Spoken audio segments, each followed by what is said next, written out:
Hello, everyone. Really happy to be here. Very excited to be, giving this talk. So, personally, I spend a lot of time thinking about debt because I look at situations in life where debt resulted in the ruin of certain systems. So, I base a lot of my career movements on seeing where there have been major discrepancies in society and understanding, what are the improvements that can be instantiated to make things work better.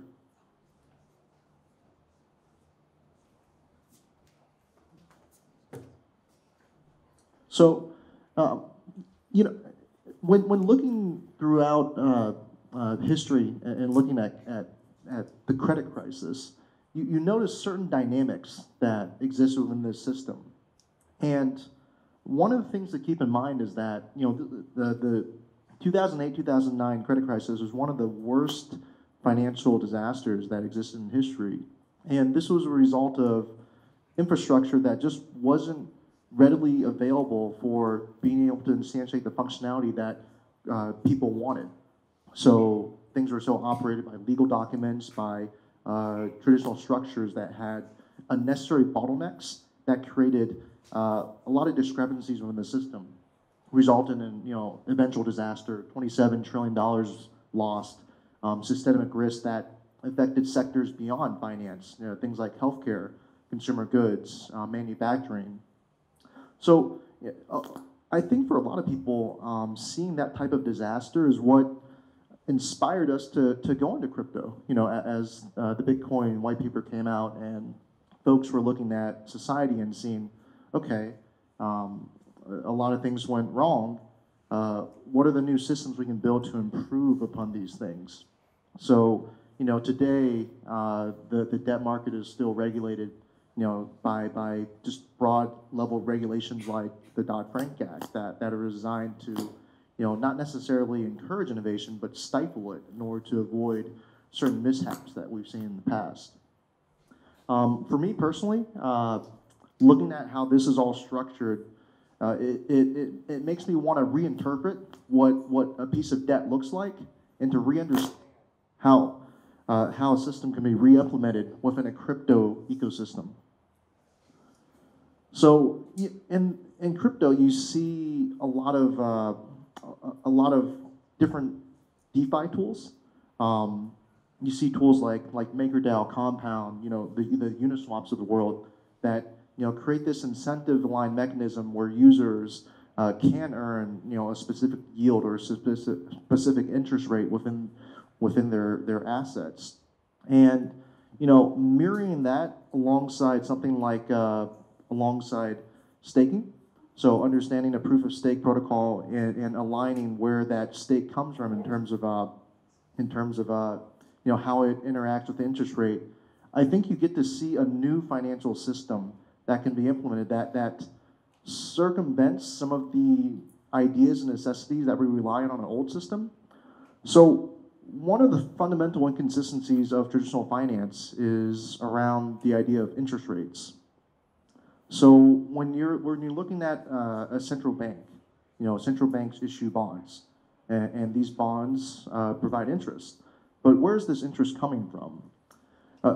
One thing we need to keep in mind is that this interest is actually coming from the ability of these central banks to print money, basically the full faith and credit of the United States government to be able to print money to be able to pay off this debt. And that is the foundational structure upon which you have a risk-free interest rates. And upon risk-free interest rates, you build other types of products, other types of innovation that also exist within a financial system. So how can you replace that? Like, are there certain structures that exist in the world that mirror those types of functionality but don't rely on the governance of a legacy financial institution? This is where you look at structures like proof of stake and the different interest rate components of some of the DeFi products. Can they coalesce into a system that is able to provide risk-free interest, similar to what you would expect from a central bank, but governed by a decentralized ecosystem that is able to better self-enforce different economic events as opposed to relying on the individuals of a central bank management system. So with this, you look at various structures and how you can utilize that that interest component of the ecosystem. So I spent a lot of time thinking about general treasury management and debt management in the context of crypto ecosystem. So when you have a component of your treasury and crypto, at which point will these be implemented within a yielding asset as opposed to staying in your wallets? If these systems can be replicated to mirror what goes on in the real world, as assets are moved between different types of accounts within a traditional banking system, what is the back end in our crypto equivalent ecosystem that can replicate some of that functionality? So in the early days, as we look at debt in our crypto ecosystem, there are many dynamics that are quite apparent. So we go the route of over collateralizing your asset. This over collateralization provides a sense of security, basically a sense of guarantee and a sense of trust that you're able to close your debt without being underwater in the right capacities. Though at the same time, this kind of limits the reach of these projects, and what it does is it creates a initial system that can be implemented, but it kind of stifles some of the innovation that can occur. So what I'm envisioning is in the future there will be a component that is based on unsecured loans. So a new approach that is more credit based. But what is credit? Credit is this system that a lot of people fear because it was unexplored throughout or it was unrefined from the 1920s all the way up to today. Credit was still based on legal documents. But what will it look like when you actually have underlying crypto assets, various forms of payment streams that can be fully processed by a blockchain system, implemented within a credit-based system? So what this creates is new forms of credit that didn't exist in the past. And ultimately, I think the goal is to reinterpret debt in the form of a digital medium, as opposed to relying on the fiat-based system as we see today. So there are a few tools I'm very excited about in this current ecosystem. So in addition to discussing the evolution of debt, we're going to be a few announcements for the broader ecosystem to use. So tools like IBC, being able to communicate between blockchain ecosystems, are going to be key for facilitating some of the interaction and communication between different platforms. A major innovation that I found interesting was Y tokens. So the idea of using zero coupon bonds to create a yield curve type component for the crypto ecosystem. This yield curve can be quite foundational in terms of helping determine future lending rates and how the loan ecosystem will evolve.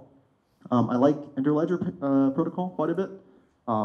Just the idea of being able to facilitate payments in the way that you would facilitate communication in a web-based format. The development is pretty indicative of what internet development would look like, and I think DEXs are important, and not just DEXs, but a new hybrid interpretation of how a DEX can interact with a centralized exchange. So there's this idea that I borrowed regarding looking at centralized exchanges as sort of substitute side chains. Today side chains are not necessarily functional, though centralized exchanges act as sort of a crutch or a substitute that can implement temporary functionality, but eventually this ecosystem will coalesce where, DEXs can be a gateway where centralized exchanges can eventually access a blockchain-based ecosystem. So we're making a quick announcement here. We're releasing a DEX demo that basically utilizes an on-chain order book utilizing frequent batch auctions. So basically taking concepts from the University of Chicago Department of Economics paper on using batch auctions to make financial markets more efficient by avoiding different forms of front running. We're open sourcing it. This is primarily built on the Cosmos SDK. We have a link, and we hope folks are willing to utilize this for the DeFi hackathon. Just play around with it, see if there's any interesting use cases or tools that can be built within a DeFi ecosystem. So we have a quick screen share of this.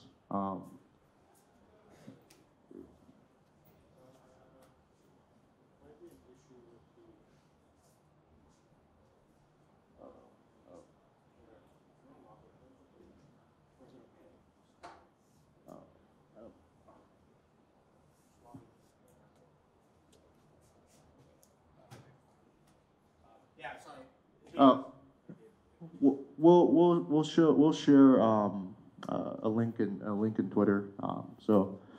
The DEX is operational, it's functional, and we welcome many folks to try it out and just give feedback, and any considerations are always welcome.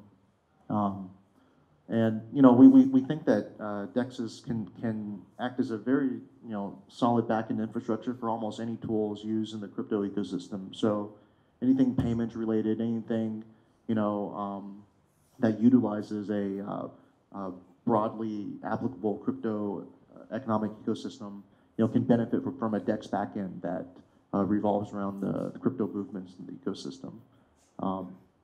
Thank you.